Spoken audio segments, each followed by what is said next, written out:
주님을 발견했기 때문입니다. 그리고 어디로 다시 왔습니까? 처음 시작한 출발지로 다시 왔다. 그 다음에 이제 우리 6절 말씀부터 보면요. 여기 이제 갑자기 이야기가 전혀 달라집니다.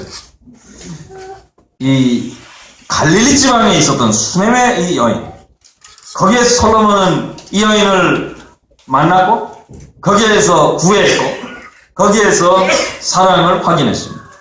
그리고 나서 이제 이 여인을 예루살렘으로 이제 모셔오죠. 이 모셔오는 이 광경이 여기 기록이 되십니다. 우리는 이미요 1장에서 아가서 제일 첫 번째 1장 시작에서 솔로몬 아가라 내게 입맞추기를 원하니 내 사랑이 포도주 나음이라. 그리고 그 다음에는 침궁으로 인도하고 이미 예루살렘에 와 있는 광경을 우리는 봤죠. 이것은 이 침궁은 왕의 침궁입니다. 이 여인은 이미 예루살렘에 와 있어. 그렇다면 이제 갑자기 여기서 왜 갈릴리에서 지금 이 예루살렘으로 오고 있는 이 광경을 여기에서 이야기하고 있을까? 그런 점이라면요. 이 사건은 이미 오래전에 이루어진 사건을 연대적으로 말하자면 이미 이루어진 사건인데 이제 와서 이야기하고 있는 연대는 맞지 않는 순서적으로 맞지 않는 그런 사건일 수도 있습니다. 그러나 이 사건을 여기서 말씀하고 있는 것은 뭐겠어요? 조금 전에 우리는 이 주님의 임재를 놓치고 있던 이 여인이 밤에 잠을 못 자고 꿈꾸고 찾다가 발견하고 난 다음에 어떻습니까? 여러분들 우리가 주님 믿고 나서 주님의 임재를 놓치고 살고 있다가 덤덤하게 살고 세상에 그냥 묻혀 살고 그리스도인이지만은 그냥 그렇게 살아가는 삶 속에서요. 어느 날 안 되겠구나. 주님을 내가 다시 만나야 되겠구나. 주님과의 교제와 주님의 사랑의 음성을 듣고 주님께 나도 말씀을 드려야 되겠구나라고 하는 생각을 갖고 주님을 추적했을 때, 주님을 만났을 때 우리는 이 아가서에 나타난 이 여인처럼 주님을 만났을 때는 꼭 붙들고 놓지 않을 거라고 하는 겁니다. 그리고 처음 사랑의 그 장소로 갈 거죠. 바로 이와 같은 말씀으로 끝나고 나서 이제 광경은 갈릴리에서 예루살렘으로 이 여인을 연에 태워서 60명의 이제 용맹한 군사들이 호위하고 지금 오고 있는 이 장엄한 광경입니다. 이것은 위대한 행진입니다. 왕실의 행진입니다. 이것은 이 여인을 가장 높이는 사람들 앞에서 왕의 모든 권세와 영광을 드러내며 어떤 자도 이 길을 막을 수 없는 강력한 행진입니다. 이 행진은 그냥 단순히 왕의 왕권을 사용한 강력한 행진만이 아니라 왕의 모든 사랑이 이슬람 여인에게 온전히 다 퍼부어진 그 같은 행진이라고 하는 것입니다. 이 행진을 여기서 말씀하고 있는 것은 이 여인 마음속에 그것을 기억하고 있는 것이 아닌가라고 합니다. 자기가 처음에 구애를 받고 사랑을 받고 그분이 자기를 사랑해서 자기에게 이와 같은 영예를 허락했던 이 모든 이 위대한 사랑, 그 사랑을 내가 마음속에 두고 있다면 내가 어찌 이분의 임재를 놓칠 수 있으랴. 그 사건들을 지금 생각하고 있는 듯합니다.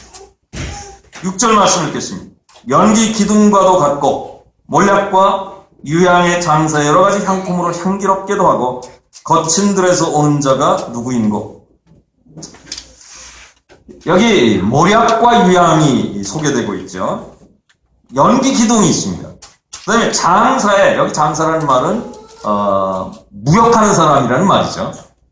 특별히 이 향품을 이 당시에는 장사들 중에 가장 이윤을 남길 수 있는 장사, 중세시대에서는요 가장 이윤을 남길 수 있는 장사는 그것은 프린팅이었습니다. 구텐베르크는 그는 성서와 별로 관련 없는 사람이에요. 그러나 그가 발명했던 인쇄술을 가지고요 가장 이를 남길 수 있는 성서를 프린트한 거죠. 장사, 이 당시의 장사는 아라비아, 인디아 이런 여러 곳에서 향품을 모아가지고 다양한 향품, 이것은 그 당시에 수많은 사람들에게 각광을 받으면서 팔리고 있었던 것이었습니다. 장사들이 가지고 오는 엄청난 양의 다양한 종류의 향들이 있어요. 솔로몬이요. 자기가 사랑하는 이 여인을 갈릴리에서 예루살렘까지 이제 모셔오는 이 과정은 그것은 장엄한 겁니다. 그 행진은요, 첫째, 어떤 말씀으로부터 시작하고 있습니까? 향으로 시작하고 있습니다. 이 제일 먼저 연기 기둥이라 이렇게 말하고 있습니다. 이 연기 기둥은 불 떼서 나오는 연기가 아니고요. 행진이 있습니다. 이건 왕의 행진입니다. 왕이 자기 사랑하는 신부를 이제 예루살렘으로 모셔가는 행진입니다. 거기에는 그냥 연만 있는 것이 아니라 60명의 군인들이 호위하고 있었죠. 여기에 연 앞과 연 뒤에 연기가 올라갑니다. 이 연기는 어떤 연기인가? 향품으로부터 나오는 연기입니다. 거기에는 모략이 있습니다. 거기에는 유향이 있습니다. 우리는 모략이라고 하는 것에 대해서 1장에서 우리가 이제 많이 생각해 봤어요. 모략. 그 나무는 찔러서요. 거기서 나오는 수지를 얻어가지고 말리든지 아니면 액체로 화하든지 아니면 가지 속에 있는 모약 자체를 사용하든지 고귀한 겁니다. 그것은 쓰고 향기는 대단히 향기롭다. 그래서 모약은 우리 주 예수 그리스도의 죽음을 우리에게 말씀하고 있다고 하는 것은 우리가 너무나 잘 알고 있는 사실이죠. 모약은 우리 주님의 죽음이죠. 유향은 무엇입니까? 유향은 하얗습니다. 그 하얀 것은 광범위하게 사용됐어요.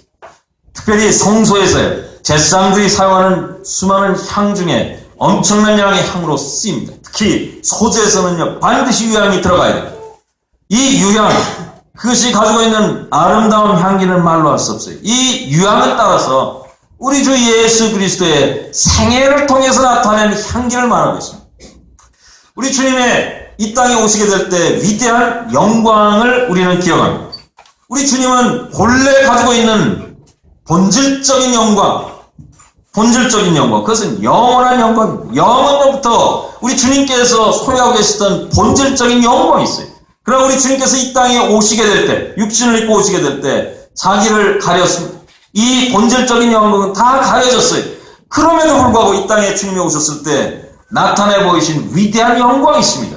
아무리 가려도 주님은 자신을 아무리 가려도 주님께서 이 땅에 목수의 아들로서 육신을 가지고 청년으로 걸어 다닐 때 나타났던 위대한 영광, 그것을 가리켜서 도덕적인 영광이라 이렇게 말합니다.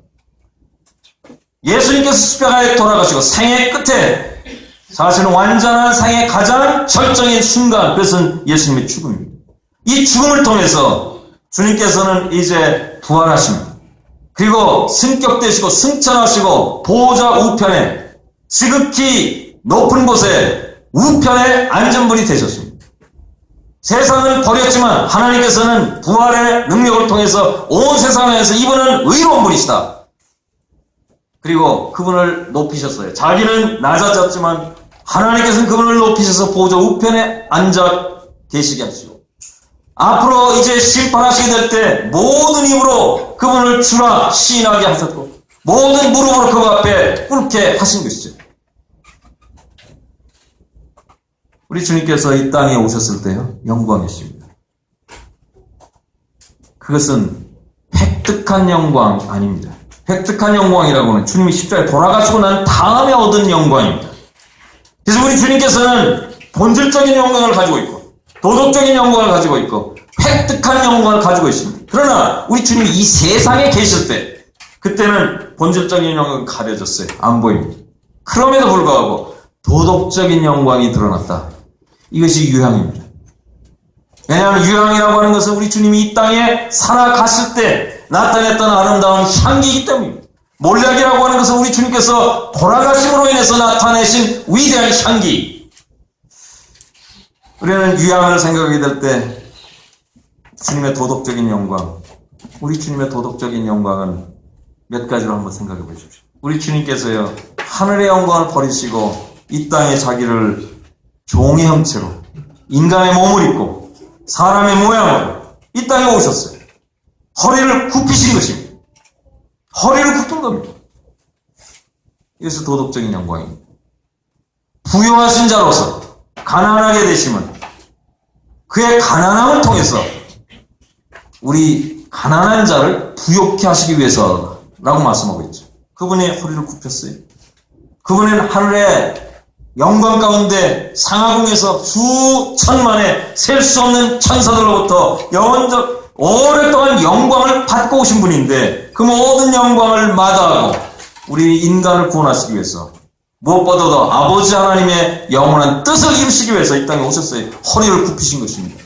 이것은 위대한 도덕적인 영광입니다. 또 하나 우리 주님께서 이 땅에 계실 때 하신 말씀입니다. 우리 주님께서 하신 말씀. 우리 주님은 사도 바울이 나중에 사도행전 20장에서 이런 말씀했어요. 에베소 장로들과 만나서 이제 헤어질 때 주는 것이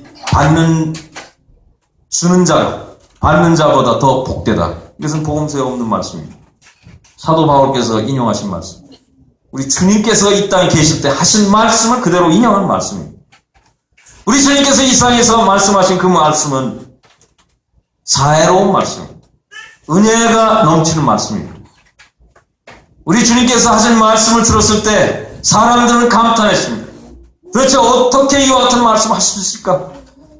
사두개인과 바리새인과 서기관들의 권세, 그들은 권세를 가지고 있는데 그들이 하는 말에는 주님의 입으로부터 나오는 그 말씀으로 인한 권세는 없다. 주님의 입으로부터 나오는 말씀은 권세뿐만 아니라 독특한 신성한 권세뿐만 아니라 하나님의 위대한 인애가 가득했습니다. 그래서 사람들은 놀랐습니다. 그래서 성경 우리에게 이렇게 말씀하죠. 아무도 그분처럼 말한 자가 없다. 말씀에서 그분은 독특합니다.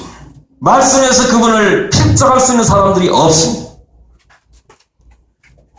우리 주님의 봉사는 어떻습니까? 우리 주님의 봉사 가운데서 우리는 주님의 도덕적인 영광을 봅니다. 자신을 낮춰서요. 하나님의 종이 되셨어요.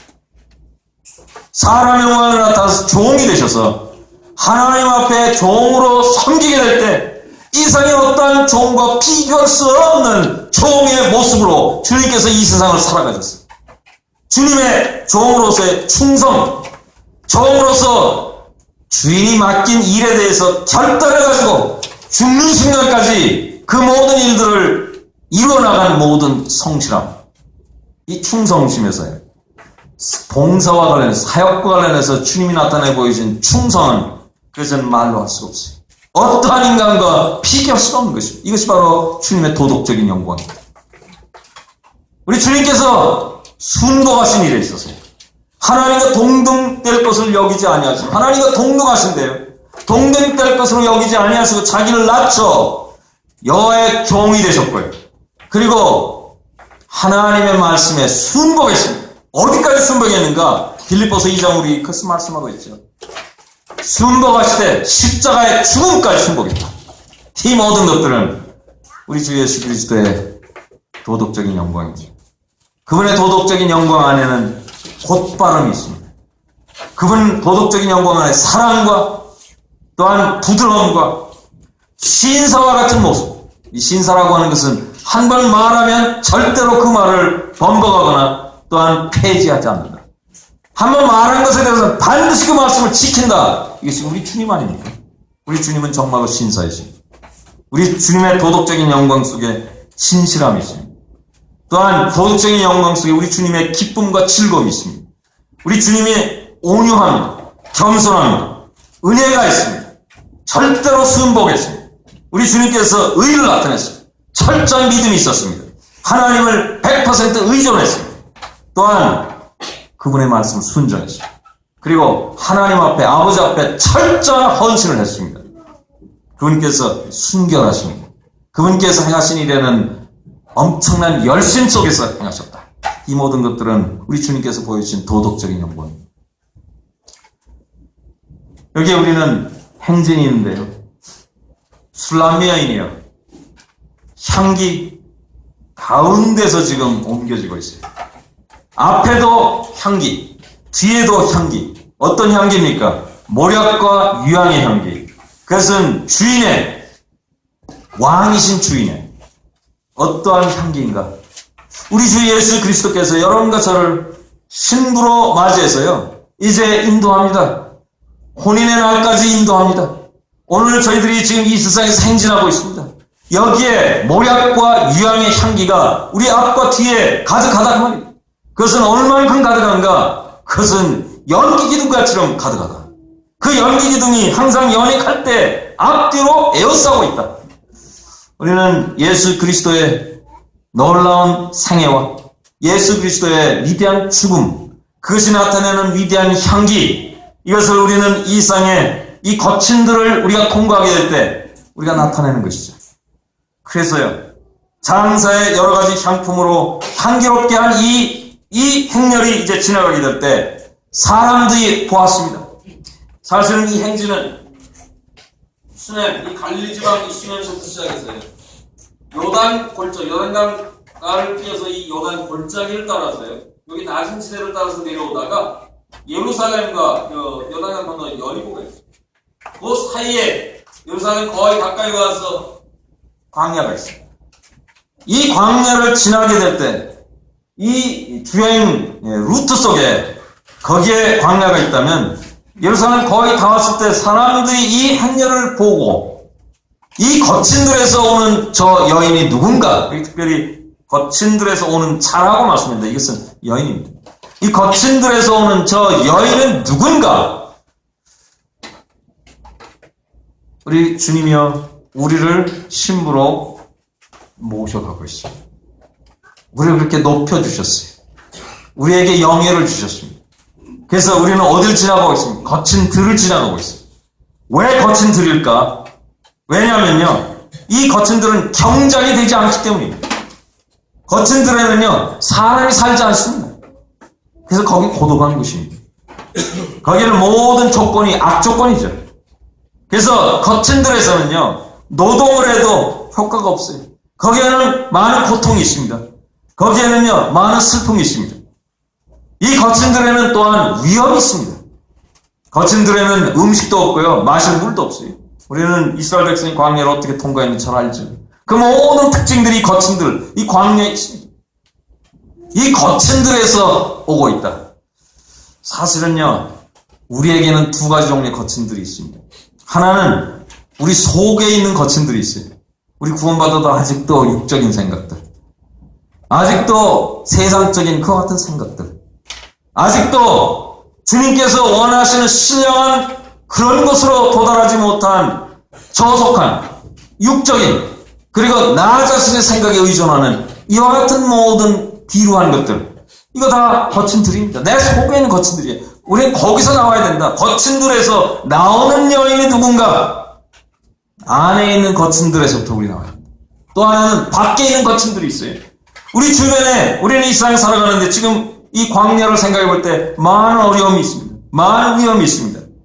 이 수많은 어려움들의 요인들, 우리는 이 거친들을 지나가게 될 때 때로 시험을 받습니다. 시련 속을 통과합니다. 여러 가지 어려움 속에서 우리는 때때로 포기할 정도로, 인생을 포기할 정도로, 그리스도인이요, 모든 일들을 다 포기해버릴 정도로, 그리고 그냥 세상으로 돌아가려고 하는 그런 생각, 때때로 마귀가 우리 마음속에 넣어줍니다. 때때로 환경 속에서 우리는 자포자기 해버립니다. 그건 주님의 뜻이 아닙니다. 우리가 주님을 바라보게 될 때 이제 우리는 어떤 말씀을 들을 수 있습니까? 여기 보면 거친들에서 오는 자가 누군가? 이 사망을 통과하는 사람은요, 사망에 모래바람이 있습니다. 뜨거운 떼약볕이 있어요. 그래서 거기를 이제 지나가는 사람의 모양을 가만히 보면요, 그 사람들은요, 땅바닥 보고 가는 사람 없어요. 그 사람들은 사망 두리번거리면서 가는 사람이 없어요. 그 모든 사람은요, 사망을 통과할 때 하나도 예외 없이 모두가 다 저 앞만 보고 가고, 왜냐하면 저 앞에 빨리 오아시스가 나오지 않을까, 그것만 고대하고 가는 것이다 그 말이에요. 거친들에서 나오는 자가 누군가? 이 아이는요, 목적지를 바라보고 솔로몬의 사랑을 받았어요. 이제 위대한 위엄과 향 가운데서 갑니다. 그러나 거기는 여전히 거친들이에요. 거친들에서 나와야 되는 겁니다. 그래서 목적지에 도달해야 되는 것입니다. 놀라운 영광과 놀라운 즐거운 미래에 기다리고 있어요. 이제 여기 우리는 7절에서부터요, 솔로몬의 연이라 이렇게 이제 소개되는 말씀이 있는데요, 우리가 여기 이 말씀에서 보면요. 첫째 솔로몬의 연, 그래서 솔로몬이 소개됩니다. 두 번째 9절 말씀에서는 솔로몬 왕이라고 소개되고 있습니다. 그 다음에 세 번째 11절 말씀에서는요. 여기에는 솔로몬 왕인데요. 면류관을 쓴 솔로몬 왕. 점진적으로 이 솔로몬이 점점 더 많은 것으로 소개되고 있다. 우리는 우리의 신랑, 사랑스러운 신랑입니다. 우리를 엄청나게 사랑하신 신랑입니다. 우리의 마음을 완전히 정복하고 우리에게 위대한 사랑을 듬뿍 넣어주신 분입니다. 그래서 우리는 그분을 묘사하게 될 때 우리는 한이 없습니다. 그분에 대해서 말씀하게 될 때 가면 갈수록 그분에 대한 위대함이 드러나는 것입니다. 솔로몬만이 아니에요. 그분은 솔로몬 왕이, 그분은 면류관을 쓴 솔로몬의 왕이 점점 가면 갈수록 우리는 주님에 대한 지혜가 늘어가는 것입니다. 그분에 대한 지혜가, 그분에 대한 감사가 늘어가기 때문에 그분에 대해서 할 말이 더 많아지는 것입니다. 우리는 주님에게 그 말씀을 드릴 뿐만 아니라 우리는 세상을 향해서도 이 말씀을 선포하는 것입니다. 뿐만 아니라 우리의 성도들이 이 말씀을 서로 나누는 겁니다. 그리고 즐거워하는 것입니다. 이제 60명의 용사들이 이 연을 에워싸고 있습니다. 60명의 용사들이 왜 필요할까? 우리는 이 역사를 보게 될 때 이 당시에 팔레스타인에서 이제 결혼하게 될 때 신랑이 가서 신부를 데려옵니다. 결혼식 날 장례식으로 표현하는 날이 많이 있었다. 왜냐하면 이와 같이 즐거운 날 모든 비용을 들여서 아내를 모시고 올 때 길에서 도적대들이 나타나서 죽이고 뺏고 이런 일들이 많았다. 이 길에는 위험한 것으로 가득합니다. 심지어는 왕이 그의 신부를 모셔온다 할지라도 거기에 많은 위험이 여전히 도사리고 있다. 따라서 이 연은 완전히 철저히 보호받아야 되는 것입니다. 이 신부는 이제 고향으로부터 시작해서 예루살렘에 도달할 때까지 온전한 영예 가운데 가장 편리함 가운데 솔로몬이 제공하고자 하는 가장 아름다운 것들로 지금 제공하고 있습니다. 그래서 모든 외부로부터의 적들로부터 막아야 됩니다. 그래서 칼을 잘 쓰고 있습니다. 우리는 아브라함이 이제 종을 보내서 이삭의 아들의 신부를 데리고 올 때 종이 가서 리브가를 만나서 데리고 오죠. 리브가 가겠습니다 라고 얘기했습니다. 그래서 이제 돌아갈 때 어떻게 됐습니까? 종이 낙타를 타고 또 리브가를 데리고 거기에 종들이 있고 아브라함의 종이 리브가를 데리고 거기에 다른 종들이 거기에 이제 함께 갑니다. 거기에 드보라 리브가의 유모도 같이 갑니다. 이 행진이 여기에 낙타의 행진입니다. 이 행진이요 이삭을 향해서 가게 될 때 이 여인은 종에게 무엇을 물어봤겠습니까? 그러나 아직 한 번도 자기의 남편을 본 적이 없어요. 결혼할 상대에 대해서 본 적이 없습니다. 믿음으로 말씀으로 믿고 지금 기대하고 가는 거죠. 그래서 아마 종에게 물어봤을 겁니다. 이삭은 어떤 사람입니까? 그의 모양만이 아니라 그 사람의 성품은 어떤 사람입니까? 그 사람의 인격은 어떤 사람입니까? 라고 물었을 겁니다. 아마 그것이 리브가가 물을 이삭이 사는 그 동네의 여러 가지 환경은 어떻습니까? 라고 물을 수도 있겠지만 그것보다 더 중요한 것은 이삭 자체, 이삭 개인의 그의 인격과 그의 성품과 그의 사람됨과 이 모든 것에 대해서 가장 큰 관심이 있었겠죠. 이 행렬은 유명한 행렬입니다. 솔로몬이 이제 아내 될 사람을 연에다가 모시고 그리고 호위하는 60인의 칼을 쓰는 이 사람들을 해서 온 겁니다. 여기에 솔로몬이 같이 왔는가 아니냐? 많은 논란이 있습니다. 그러나 이 뒤에 보면 이 솔로몬을 보라. 시온의 여자들아 나와서 솔로몬을 보라. 11절에 그런 말씀이 있죠. 이런 말씀으로 봐서 솔로몬이 함께 있지 않았는가라고 생각하는 사람들도 많이 있습니다. 어쨌든 솔로몬이 함께 했든 안 했든 지금 이 행렬은 왕의 행렬입니다. 그래서 솔로몬의 이름 하에서 이루어지는 행렬입니다. 그리고 솔로몬이 있었다면 이것은 왕의 행렬이죠. 솔로몬이 없어서도 이것은 왕의 행렬입니다.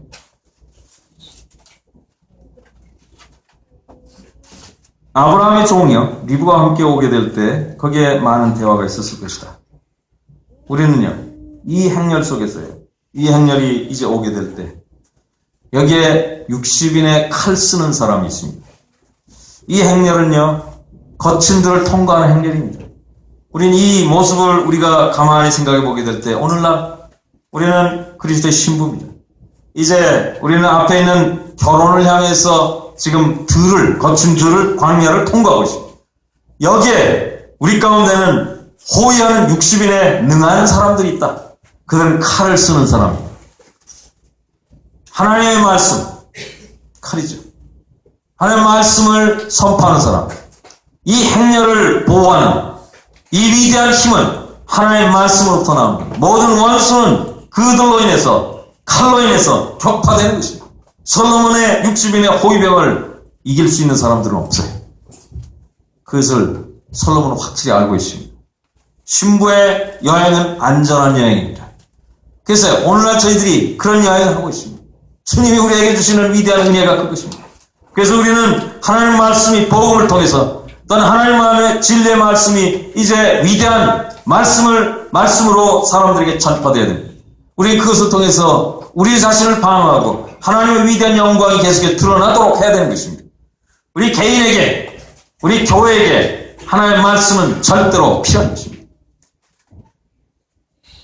이제 9절 말씀 보겠습니다. 솔로몬 왕이 레바논 나무로 자기의 연을 만들었는데, 솔로몬 왕이 만들었어요. 이 연은 그냥 만든 게 아니에요. 솔로몬 왕이 만든 연입니다. 왜 만들었습니까? 신부를 데려오기 위해서. 대단히 중요한 목적입니다만 신부를 데려오기 전에요, 이건 솔로몬이 자기의 영광을 위해서 만든 연입니다. 이 연은 만든 사람은 솔로몬입니다. 그러나 연을 만든 목적은 첫째, 솔로몬 자신의 영광을 위해서 만들었습니다.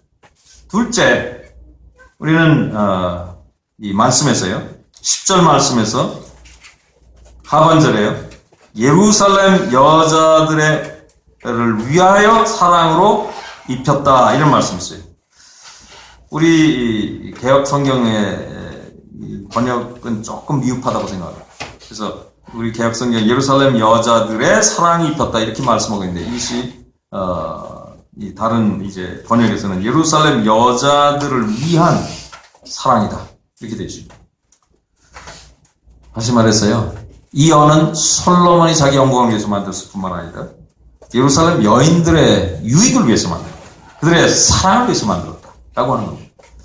솔로몬은 바로 이런 연을 가지고요, 신부를 갈릴리에서 지금 예루살렘까지 이제 옮겨오는 일을 하고 있죠. 장엄한 행진입니다. 그런데 솔로몬의 연에 대해서만 좀 생각해 보겠습니다. 그 기둥은 은이라고 했어요. 그 바닥은 금입니다. 우리말엔 자리라고 그랬는데 이 위에 덮개입니다. 이 덮개는 자색담이다. 자색으로 되어진 천이다. 그리고 그 가운데는요, 예루살렘 여인들을 위한 사랑으로 도배했다라는 말씀입니다. 제일 첫 번째 소개되는 것은요, 기둥입니다. 이 기둥, 솔로몬 연의 기둥, 그것은 은으로 되어 있습니다. 바닥은 기초입니다. 이것은 금으로 되어 있어요. 이 두 가지는요, 이미 저희들이 여러 번 생각해 본 거죠. 금은 하나님의 영광입니다. 은은 예수 그리스도의 후속입니다. 왜냐하면 은은 항상 돈으로 사용됐죠. 이 돈 가지고 속전으로 이제 지불하는 겁니다. 그래서 사는 겁니다. 팔려간 사람, 노예가 된 사람을 이 돈으로 사는 거죠. 이 후속이죠. 그래서 은은 후속입니다. 예수 그리스도의 후속, 그리고 하나님의 영광, 이것이 이 연이 행진할 때 계속해서 사방으로 드러납니다. 향기가 드러나죠. 하나님의 영광이 드러나죠. 그리고 예수 그리스도의 후속이 드러납니다. 이것은 대단히 중요한 하나님의 관한 사실입니다. 아버지 하나님과 아드님, 이분의 영광과 이분의 위대한 사역을 통한 구속. 그리고 세 번째는요, 덮개는 자색입니다. 이 자색은 왕의 색깔이죠. 다시 말해서 이 연은 왕의 연이다 라고 하는 것을 말씀해 주고 있는데, 이 자색이라고 하는 것은 빨간색과 파란색의 혼합입니다. 파란색이라고 하는 것은 하늘로부터 오신 우리 주 예수 그리스도를 말하죠. 빨강이라고 하는 것은, 그것은 우리 주 예수 그리스도의 육신으로 오셔서 받으신 고난을 말합니다. 이 두 가지, 하나님이심, 또 완전한 인간이심, 우리 주 예수 그리스도의 신성과 완전한 인성의 혼합입니다. 이게 자색이에요. 그래서 그분은 왕입니다. 그 왕께서 행진합니다. 그런데요, 이 덮개, 바닥, 그리고 기둥뿐만 아니라 이 안에 뭘로 가득합니까? 뭘로 완전히 도배를 했습니까? 그것은 사랑으로 도배했다. 아가서는 사랑 아닙니까? 우리 주님의 사랑은요, 이 왕의 사랑입니다. 왕이 백성들을 사랑하는 이 위대한 사랑, 그 사랑, 그 중에 가장 커다란 사랑은 신부를 향한 사랑입니다. 신부는요, 그 연 안에 앉아 있습니다. 그것은 사랑 안에 가득히 담겨 있다라고 하는 거죠. 사랑이 완전히, 그 분위기가 완전히 사랑입니다. 주변은 완전히 사랑으로 도배되어 있다. 거기에 신부는 앉아 있습니다. 그 바닥은 무엇입니까? 하나님의 영광입니다. 그 지붕은 무엇입니까? 그것은 왕의 위대함. 그리고 그 기둥은 무엇입니까? 예수 그리스도의 구속입니다. 이와 같은 위대한 행진이 지속되죠. 그래서 이제 행진이 예루살렘에 가까이 오게 될 때 거친 들을 통과하죠. 여기 그렇게 해서 이렇게 말씀합니다. 시온의 여자들아 나와서 솔로몬 왕을 보라. 혼인날 마음이 기쁠 때 그 모친에 씌운 면류관이 그 머리에 있구나. 마음이 기쁠 때요, 면류관을 쓰게 될 때 기쁨이 있습니다. 우리 주님께서 히브리서 12장 이제 2절에 이렇게 말씀하고 있습니다. 그는 앞에 있는 즐거움을 위해서 십자가를 참았다. 우리 주님께서는요, 십자가라고 하는 것은 너무나 고통스러운, 견딜 수 없는 그런 고통의 순간이었어요. 그래서 심지어 우리 주님도 고뇌 가운데 있었습니다. 겟세마네 동산에서 우리 주님 어떻게 기도했는지 우리는 잘 알고 있습니다. 우리 주님께서 어떠한 죽음을 눈앞에 두고 그 앞에서 주님께서 고통 가운데 있었는가. 그럼에도 불구하고 주님께서는 내 뜻대로 마옵시고 아버지의 뜻대로 하옵소서 라고 말씀하셨고, 우리 주님께서 아버지의 뜻을 행하는 것이 나의 음식이라고 말씀하신 대로 주님께서는 결단하시고 얼굴을 푸시돌같이 하시고 그 죽음의 장소까지 주님께서는 가셨죠. 그리고 거기에서 다 이루셨습니다. 십자가에서 모든 사역은 완성된 사역입니다. 이 모든 일을 이루게 될 때 주님께서는 히브리서가 우리에게 말씀하는 것처럼 앞에 있는 즐거움을 위해서 주님께서는 참으셨다라고 말씀했습니다. 바로 이 즐거운 날, 그날 이제 면류관을 쓰는 날입니다. 그 모친이 쓰여집니다. 그리고 누가 즐거워합니까? 시온의 여자들이 즐거워합니다. 이것은 우리 주님께서 메시아로서 이제 전에 고난받으신 메시아입니다. 그러나 이제 주님께서 지상 강림하시게 될 때, 왕의 왕 주로 이 땅에 오시게 될 때 주님께서 나라를 세우실 것입니다. 그리고 주님께서는 면류관을 받으실 것입니다. 이제 혼인날에 주님께서는 이스라엘, 구속받은 이스라엘이 그 오랜 세월 동안 이스라엘은 메시아를 거절했어요. 참 메시아를 거절했어요. 그 거절의 마지막 순간은 환란 때입니다. 이 환란 때 이스라엘은요, 메시아를 제쳐놓고 그들의 거절의 극치, 즉 적그리스도를 그들의 메시아로 받아들이고 7년 동안 고통 가운데 들어가죠. 그 모든 나날이 끝나고 나서 이제 주님께서 오시게 될 때 회개하고 주님 앞에 구속받은 이스라엘이 우리 주님을 메시아로 영접할 겁니다. 그분에게 관을 씌워드릴 겁니다. 그때 시온의 여자들이, 유다 사람들이 우리 주님의 이 위대함을 바라보고 기뻐할 겁니다. 이것이 솔로몬이 이제 신부를 데리고 오는 이 광경의 마지막 예루살렘 입성에서 나타나는 모습입니다. 우리 주님께서 이와 같은 메시아입니다. 그런데 놀라운 것은 우리는 그분의 사랑을 받고 있는 신부다. 그러니 우리는 어떤 교제 가운데 있어야 될까? 어떠한 사랑의 대화 가운데 우리의 삶이 지속돼야 될까? 이 여인이 오늘 3장 처음에 고민하고 뒤척이고 또한 마음고생 가운데 그 사랑하는 분을 찾고 거리로 나가고 파수꾼을 만나고 했던 것처럼 우리가 만일 주님의 임재를 우리 편에서 잊고 있다면, 느끼지 못하고 있다면, 감지하지 못하고 있다면 주님은 계속 사랑하세요. 그럼 우리가 느끼지 못하고 있다면 우리는 주님을 찾아야 될 겁니다. 그리고 처음 주님이 우리에게 찾아오셔서 사랑을 구했던 바로 그것으로 우리가 가야 될 겁니다. 거기서 우리가 시작이 될 겁니다. 주님께서 저희들의 심령을 도와주시고요. 아가서를 통해 저희들에게 계속해서 신령한 은혜를 주실 줄 믿습니다. 감사드립니다.